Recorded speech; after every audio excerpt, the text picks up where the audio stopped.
Hi, we're going to do a quick analysis of a game. This is between Maestro, who's rated 806, and Regal 64 CVN, who's a little lower rated at 754.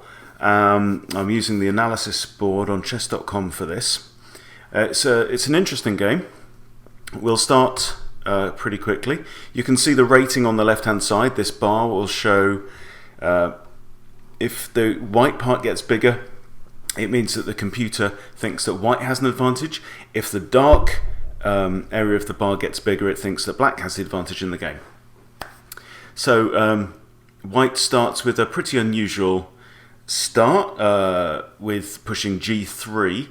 That does let out his light square bishop, but is certainly not a very common way to start the game. Black responds with e5, very normal. White carries on his unusual play with pushing a3. A3 is a very weird move because it doesn't release any pieces. So in terms of control of the board, it seems like white is playing a very, very slow strategy here. Black takes the opportunity, why not go for d5? So black is now really controlling a good chunk of the board there. There are 4 squares right in the middle of the board where white now cannot move his pieces. Next move, another slow move, e3. What is white thinking here? It's hard to tell. Black plays well, Maestro plays well, brings out a knight to support his pawns and also to control more squares. So now he's got g4, h5 are both in his control. Also notice that the white queen now cannot move to either of those squares, so that is a good move. Another very, very slow move, h3 now. Whereas previously the light square bishop could come out to h3, now with this move it can't. It could still come out to g2. Knight to e4, so slight inaccuracy possibly here that black has moved the one piece that he's developed, he's now moving it again. Instead of taking the opportunity to release another piece, he could have, like the computer suggesting that moving the bishop to f5 would have been preferable. He could have also moved his other knight out. White moves the queen to e2. This is now blocking off the light square bishop, which is maybe not ideal. Black moves the bishop to e6. Now this bishop is being blocked by the pawn on d5 there, but at least it's supporting the pawn as well. The computer says that's actually an excellent move, and it now has black almost 1 pawn ahead in the odds on the game. Now, white now comes in for a check with his queen. Now notice, white has a lot of pawns that have just been pushed 1 rank, whereas black has 2 minor pieces already out in the board and has good control of the center of the board with 2 pawns. Okay, now white has gone in for a relatively cheap check. So this is obviously why the queen came out to e2 in the previous move, and obviously the queen is attacking the king must get out of check. The queen is also attacking this pawn on b7. So is there a way for black to defend the pawn and get out of check? I don't see a way right now. So what black does in response to this is to push the pawn forwards. This is an inaccuracy according to the computer, because obviously the pawn on b7 is on pre. It's hanging, it's undefended, and now the threat is that the queen could then come in and take the rook on a8, which means that the knight is going to have to move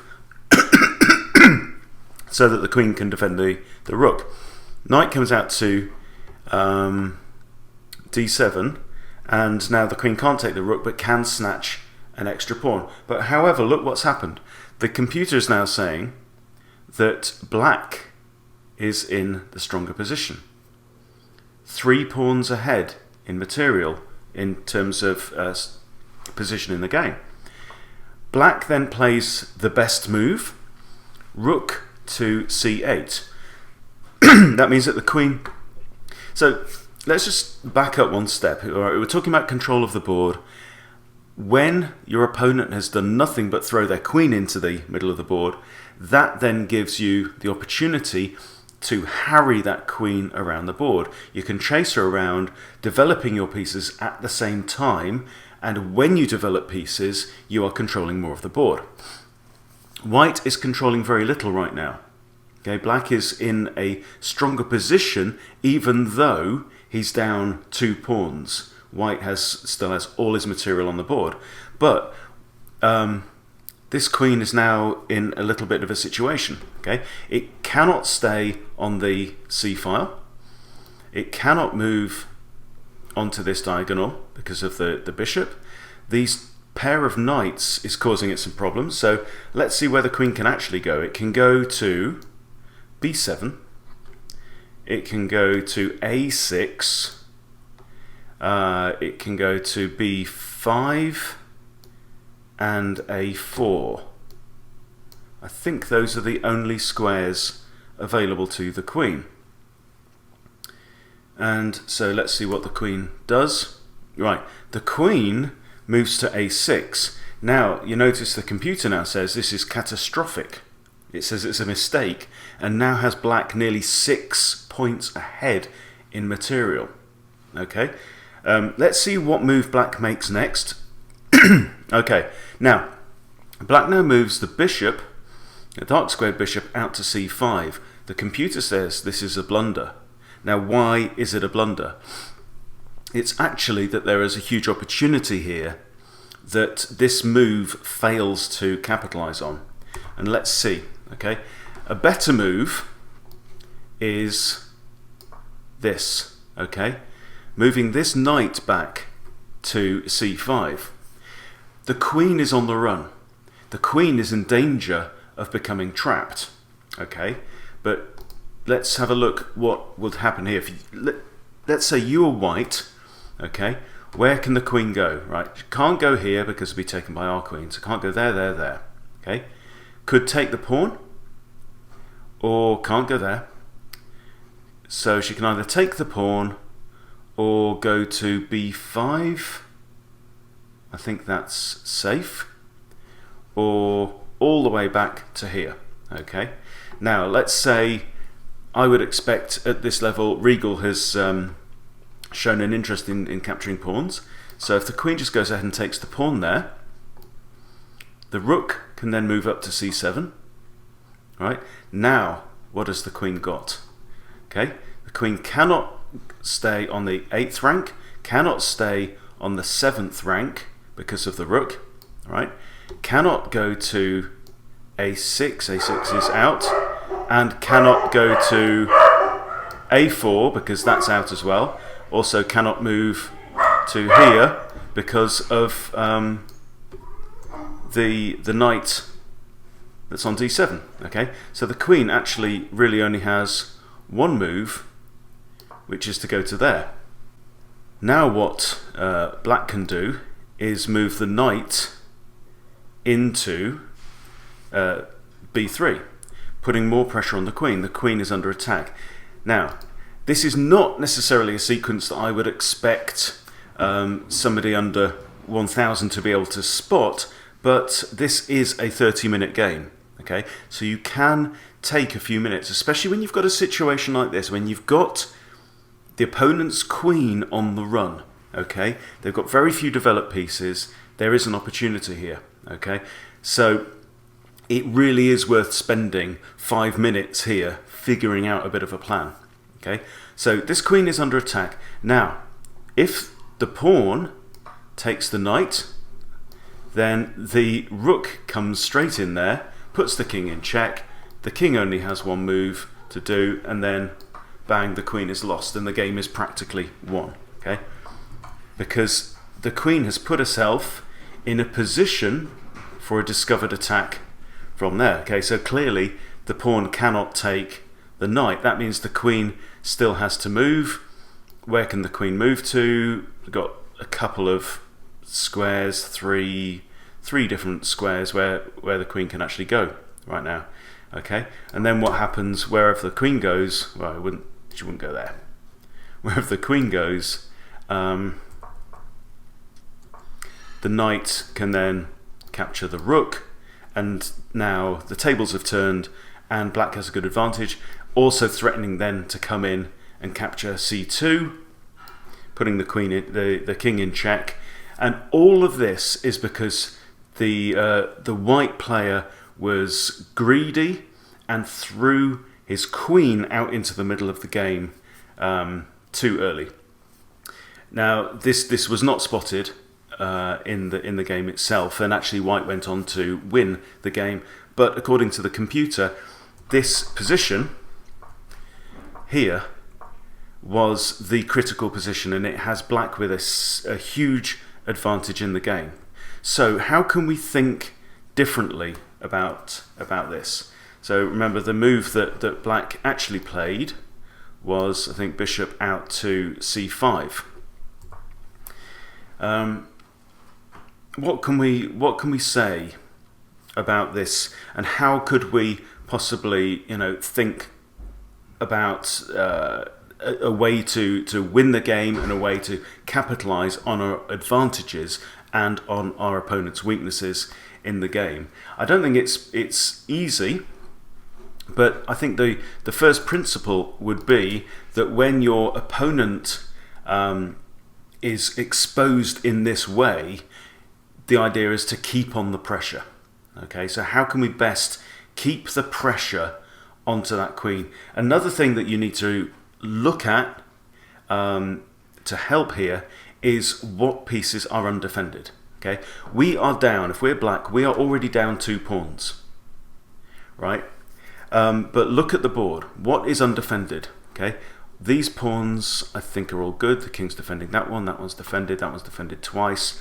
This is defended by the bishop. Pretty much everything is defended on the board apart from this pawn here on c2 and the rook there on a1 is not defended. Also the bishop there is on c1 is undefended. Okay, so our idea could be to use this rook, and maybe that's why black moved the rook there in the first place. Okay, but what he then did was follow up by blocking the rook off with a bishop. Okay, so our idea should be to go in there. In fact, this is not an option that black had right now. So one option could be to go right in there and to take the bishop. Black has still an overwhelming advantage in the game. Right, the queen is not under attack at this point. But black has to come up with a way to defend this bishop. Okay, we've got 2 undefended pieces, right? The c2 pawn and the c1 bishop are undefended. So I think if black had spotted that, should have gone in straight for the attack, taken that. Is it possible for white to defend that bishop, other than by moving the king and losing the right to castle? I'm not sure there is. Let's just have a look. Okay, the bishop can't move because it's blocked in by its pawns. Another good reason to open up your central pawns in the opening, to let your pieces escape. The queen can't move anywhere on the c file because the rook would simply just take it. So I think the only way for white to avoid losing the bishop is to move the king across, at which point black could then move the queen in there and again is threatening a nasty attack in there as well. So yes, I think it should have been possible once this move was made for black to take a breath, step back, look at the board, and count what pieces of white are undefended. Okay, and then how big a threat is that? The best move on the board is this, leading to the attack on the rook, but that isn't an easy one to spot because you're having to look 2 or 3 moves deep, and I only found that one with the help of the computer as well. So this is the turning point of the game. This is the point where black could have really wrong-footed white, even though he's a couple of pawns down, could have taken advantage and gone on to have a very good chance of winning this game. In the event, that was actually missed, but I think it's been a very interesting and instructive game all the same.